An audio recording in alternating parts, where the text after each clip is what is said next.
the information we encounter requires evaluation, and an important aspect of evaluation is understanding the types of resources we are using. Without a doubt, search engines like Google make it easy to locate certain kinds of information. Enter a search term or a phrase, and Google fetches results. But finding information on the web is not necessarily as straightforward as it seems. For a few minutes, let's think about a limitation of Google that you may not be aware of: personalized search results. As you know, the results we get from Google are often like the tip of an iceberg. Huge amounts of helpful information are submerged below the surface retrievals, hidden from immediate view. This is because much information, like the contents of most academic journals, magazines, and other types of periodical literature, are simply not accessible through Google. Nevertheless, the tip of that iceberg can include millions of retrievals. But one important question you may not have considered is this: how are these millions of retrievals ranked? In other words, how does Google decide which of these millions of retrievals to show me first? This is an important question with significant implications. Many search engines like Google have developed strategies for personalizing search results. This means that two people Googling for information who enter identical search terms will likely get different results. The results are different because each person's results are personalized. Personalized information is tailored to fit your own perceived likes and dislikes, so that you get to see the results the system thinks you'd probably prefer to see. But how does Google know what you like and what you don't? It may sound a bit dramatic to say Google is watching you. Nevertheless, in some sense, this is true. At least Google watches and remembers what you seem to like to look at, the kinds of links you click, the geographical location of your device, and the rabbit trails you follow as you browse the web. Now, it sounds like we're talking as if Google is a person, perhaps a stalker who haunts your steps and pays too close attention to your routine. Of course, Google is not a person. If Google were a person, I might feel a bit awkward about Google deciding for me what I want to see and what I don't. And this is precisely the problem. We think of Google as a system, a service, a machine. The possibility of partiality doesn't occur to us. In other words, we take it for granted that when we search Google, the results Google fetches are the impartial results we need to see, and the first page always offers the most significant and relevant results. Although Google is a powerful information-finding tool, there are some issues. Because Google retrieves personalized information, here are a few things to keep in mind. First, reality is bigger. There's a danger in only ever seeing information that we want to see. We get the impression that our ideas, our opinions, and our tastes are shared by almost everyone, that our own likes, dislikes, and perspectives are the most popular. If I only learn about current issues and events from a single source or single perspective, my thinking about the issue can be rather narrow.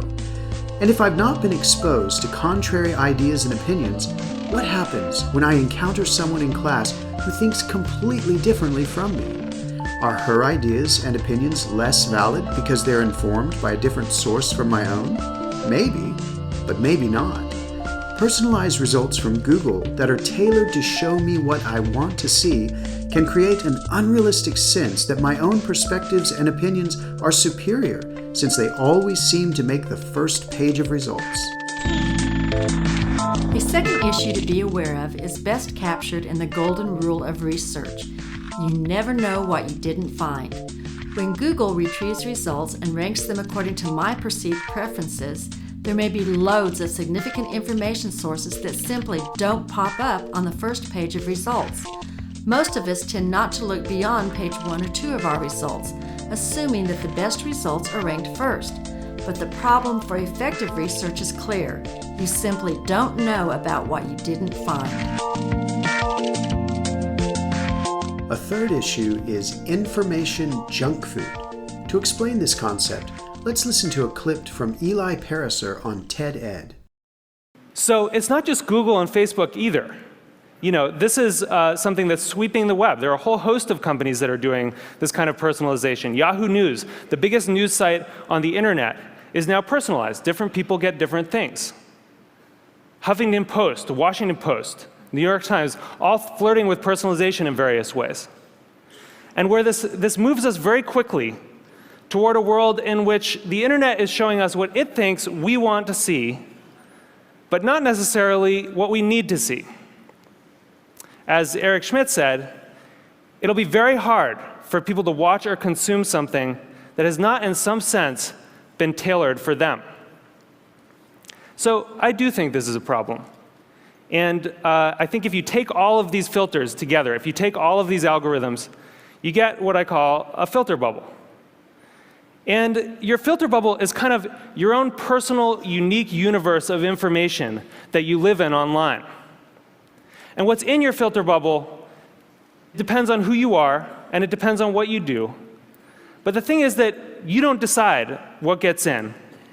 And more importantly, you don't actually see what gets edited out.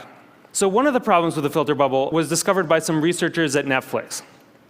And they were looking at the Netflix queues, and they noticed something kind of funny that a lot of us probably have noticed, which is there are some movies that just sort of zip right up and out to our houses. They enter the queue, they just zip right out.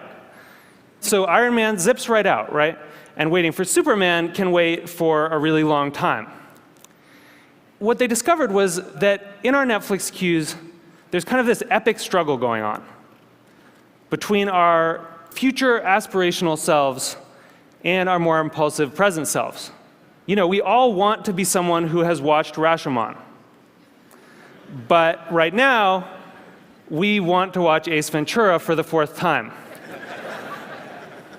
So the best editing gives us a bit of both. It gives us a little bit of Justin Bieber and a little bit of Afghanistan. It gives us some information vegetables. It gives us some information dessert.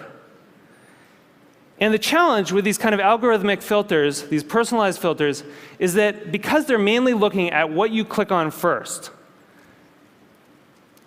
you know, it can throw off that balance. And instead of a balanced information diet, you can end up surrounded by information junk food. A diet of information junk food makes it difficult for us to thoughtfully and critically engage the differences of ideas and opinion that we encounter.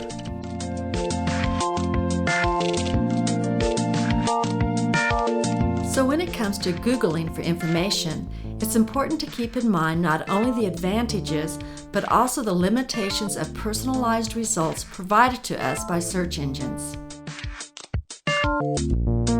If you have any questions, Beam librarians and staff are here to help. We're here to empower you for success in your research, and we look forward to working with you.